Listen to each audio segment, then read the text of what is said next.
속어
ভিডিওটা দেবো, আপনারা দেখে নেবেন।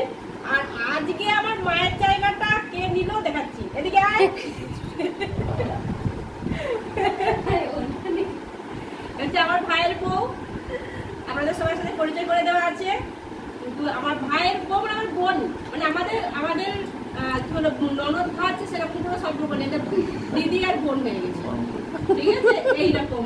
আর ভালো এসেছে, ভাই যে ওখানে দাঁড়িয়ে কোচি ক্যামেরাটা করছে। দাদা এদিকে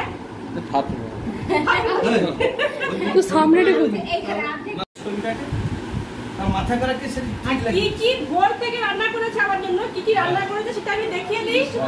আমি এখনই বললাম লেবু আর লঙ্কাটা নিয়ে 16 রকমের, ঠিক আছে 17টা। কুমড়ো ভাজা, উচ্ছে ভাজা, বেগুন ভাজা, কাঁকরোল ভাজা, আলু ভাজা, আর এটা কি বড়ি ভাজা, ঠিক আছে। বড়িটা আমার ভীষণ ফেভারিট। ঢেঁড়সের তরকারি আর পোস্ত। আর এটা ঝিঙে দিয়ে আর ডালের বড়ি দিয়ে একটা রেসিপি। ঝিঙে আলু বড়ি দিয়ে একটা ডাল দিয়ে ডালের বড়া। আচ্ছা, আর এটা হচ্ছে ডাল, মুগের ডাল, আলু পটলের তরকারি, আর রয়েছে দই, পায়েস, আম। পুরোটা কিন্তু নিরামিষ। কারণটা কি বলে দিই, কারণটা হচ্ছে আজকে শয়ন একাদশী, মানে আজকে তো বড় একাদশী মানতেই হবে, ঠিক আছে সেই জন্য। আর ভাইয়ের বউ একাদশী করে, যেহেতু গোপাল আছে সেই জন্য একাদশী করে। আর এই তো আজকে তো মাছ ফাঁচে কিছু হাঁকও দেবে না। যাই হোক আমার জন্য এটা করেছে, মানে কি বলবো। আর আমি একদম কাল রাত থেকে সারপ্রাইজ, এখনো পর্যন্ত আমার জন্য সারপ্রাইজ চলছে এখনো পর্যন্ত। আর কালকে ভাই হচ্ছে কালকে পাঠিয়ে আছে, মানে কি বলবো। অবাক, I am to work, অবাক, I am to অবাক, I am to surprise, I am to অবাক।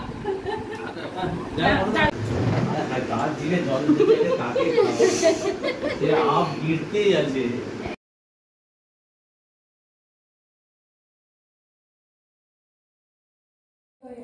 আমার জন্মদিন এখনো শেষ হয়নি, এখনো সেলিব্রেশন চলছে। যে এখন এখানে সবাই মিলে কি হচ্ছে, ফটো তোলা হচ্ছে।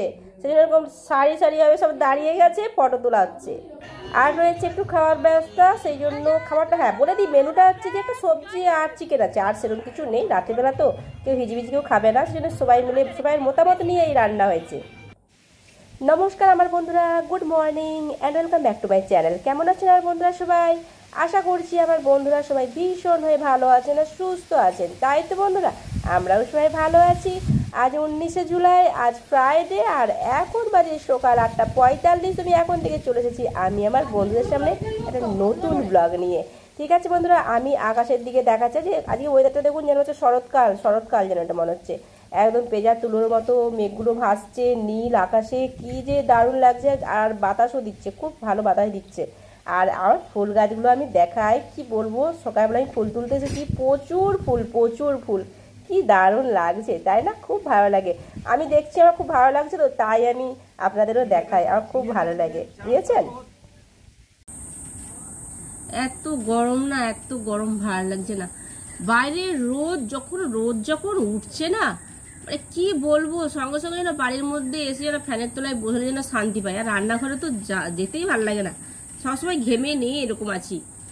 এক্ষুনি রোদ, আবার কিছুক্ষণ পর এখন যেন হচ্ছে শরৎকালের আকাশ, আবার কিছুক্ষণ পরে আবার সে কি বৃষ্টি যেন এই মতো সত্যিই বর্ষা নেমে এলো, সত্যিই বর্ষাকাল এরকম যেন মনে হচ্ছে। তারপরে ব্যাস কিছুক্ষণ 5 মিনিটও না, ব্যাস বৃষ্টি উধাও, বৃষ্টি নেই, একদম নেই। এত গরম। রাতেরবেলা একটু ভালো লাগে, রাতেরবেলাটা বেশ ঠান্ডা লাগে। জানালাগুলো খোলা থাকলে, ফ্যানটা ফুল স্পিডে চালিয়ে দিলে একটু ঘুমটা ভালো হয়। মানে অতিরিক্ত সেই আগে যে গরমটা রাতে ঘুমোতে পারতাম না, এই কদিন একটু ঘুমোতে পারছি, এরকম একটা ব্যাপার, বুঝেছেন? বর্ষাকাল মানে আমার এই সময়টা আমার বাড়ির পুকুরতে একদম পুরো ডোবা থাকে, রাস্তাঘাটও ডোবা থাকে। এই বছর তো নেই, একদম নেই। এই 5 মিনিট কি 2-3 মিনিট বৃষ্টি, তারপরে ব্যাস বৃষ্টি নেই।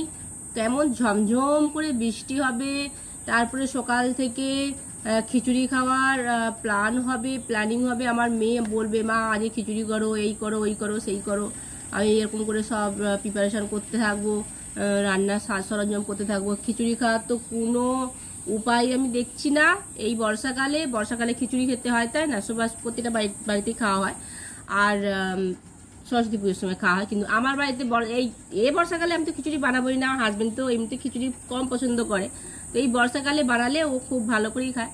কিন্তু আমি এখন বানাতে গেলে ও তো খাবেই না, সে খিচুড়ির হাঁড়ি নিয়ে পুরো পুকুরে ঢেলে দেবে, এরকম মনে হবে, এরকমই মনে হচ্ছে। তো সেই জন্য খিচুড়ি খাওয়া পুরো ক্যান্সেল। সেই সরস্বতী পুজোর সময় খাবো, পুরো একদম ঠিক করে নিয়েছি। কিন্তু এইভাবে থাকা যাবে বলুন তো, আপনারাই বলুন? মানে টিকা যাচ্ছে না, এই গরমটা সহ্য করা যাচ্ছে না যেন। দিনের বেলায় যে বসে আছি, ঘাম দিচ্ছি, ভালো লাগছে না। তো যাই হোক বন্ধুরা, আমি যেটা বলবো, প্রথম থেকে আমার ব্লগে যে ছোট করে যে ভিডিওগুলো আপনারা দেখলেন, দেখে তো বুঝতেই পারছেন কিসের জন্য। হ্যাঁ, তো মানে কি বলবো, ওটা ছিল 17 তারিখ, আজকে হয়ে গেল 19 তারিখ। তো এই যে 2 দিনের আগের কথা বলছি, মানে কি বলবো, সারপ্রাইজ কি এরকম হয়?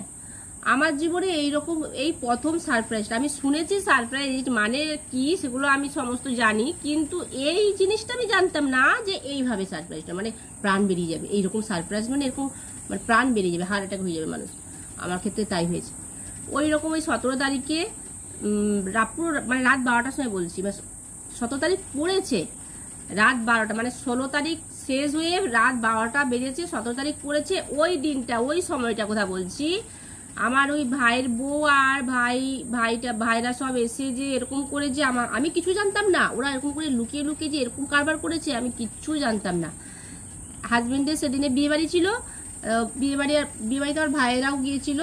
তো ওর সাথে মানে হাজবেন্ডের সাথে এরকম ভাইরা আসে, মাঝে আসে, এরকম রাত্রিবেলা এসে আমাদের গল্প হয়, তোরা চলে যায়। আমি এটাই ভেবেছি এসেছে গল্প করছে এরকম সমাজ। উমা, ওরা যে প্ল্যান করে এসেছে, হাজবেন্ড কিন্তু জানতো না। মানে আমার ভাই আর আমার ভাইয়ের বউ আর আমার বোনপো আর ভাইয়ের মেয়েটা, তো সেই জন্য আমার ভাইজি। তো ওরা কি করেছে, ওরা লুকিয়ে না, বাইরে দিয়ে লুকিয়ে ঘরে কখন ঢুকিয়ে গেছে। দরজাটা খোলা ছিল, ওরা সব এসেছে যেহেতু, ওরা সব লুকিয়ে ওদের প্ল্যান ছিল, ওরা সব ঢুকিয়ে গেছে, গিয়ে ডাইনিং রুম করে সব কেক টেক রেখেছিল। আমি তো কিছু জানতাম না। তারপরে আমি ঘরটা কিন্তু অন্ধকার, মানে লাইটটা অফ ছিল, আমি আর কচি শুয়েই ছিলাম, ওরা বসেছিল গল্প করছিল। ওই রকম ওই রাত 12টা যা বেজেছে, ওরা ওই রকম করে এসে যেন পুরো ডাকাত পড়ে গেছে আমার ঘরে, মানে আমার পুরো প্রাণটা বেরিয়ে যায় বলে এই রকম। আর সব থেকে বড় কথা পরে যেটা জানলাম, হাজবেন্ড কি বলছে, আমি তো ভেবেছি সত্যি সত্যি বোধহয় কেউ বোধহয় আমাকে বোধহয় মার্ডার করতে চলে এসেছে। হ্যাঁ, আমি কি খাটের তলায় ঢুকে যাবো নাকি?